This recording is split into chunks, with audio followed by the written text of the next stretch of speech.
He came in 2016 as a gigantic wrecking ball. Apparently, he wants to appoint northward of 50 wrecking balls. So I would encourage all of you to be prayerful about it, be sober-minded about it, but also get your popcorn.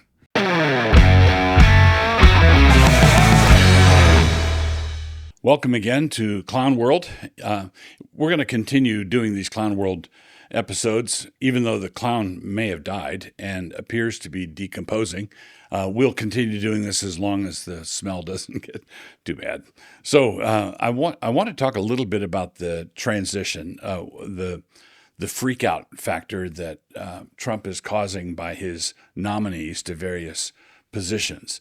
When Trump came into power in 2016, he was wanting to do a businessman, let's negotiate things, and I think underestimated the level of hostility that existed toward him and underestimated what the deep state would do to get rid of him, the impeachments, the lockdown, the COVID thing, the lockdowns, all of that.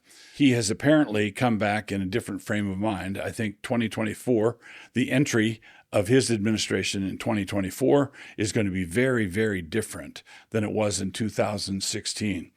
He came in 2016 as a gigantic wrecking ball. Apparently, he wants to appoint northward of 50 wrecking balls. Kash Patel over the weekend being his nominee for the FBI.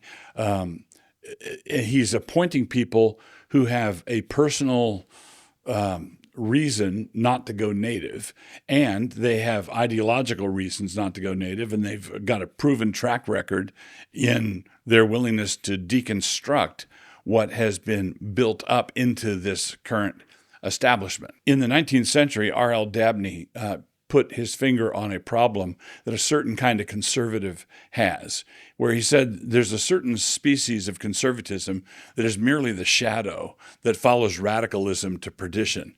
What it does is it follows behind the progressive left, grumbling as it goes, and then when the left establishes some outrage, successfully gets something in place, this kind of conservative never, ever thinks of undoing it, never thinks of just disbanding it.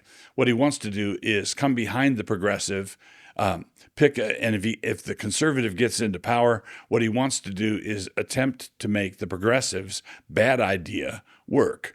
So the Department of Education was established under Jimmy Carter, and it needs to be disbanded. It needs to be flattened. It needs to be bulldozed, and then the earth beneath it salted. That's what needs to happen with the Department of Education. But conservatives want to reform, or they want to put lipstick on the pig. It's not a good way of approaching it. The next few months, as Trump comes up to his inauguration, and in the 3 months after that, will show whether or not this is serious business. And I suspect it is.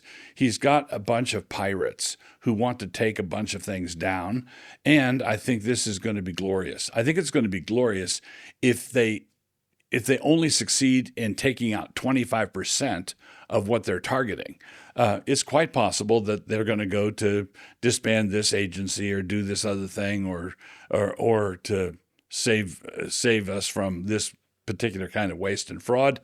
I have no doubt that the left is going to lawyer up and they're going to try to get some of these attempted reforms into court where they can delay the game, right? But there are many things that Trump and Trump's cabinet members can do without any permission from Congress and can do without any possible interference from the courts. So I would encourage all of you to be prayerful about it, be sober-minded about it, but also get your popcorn.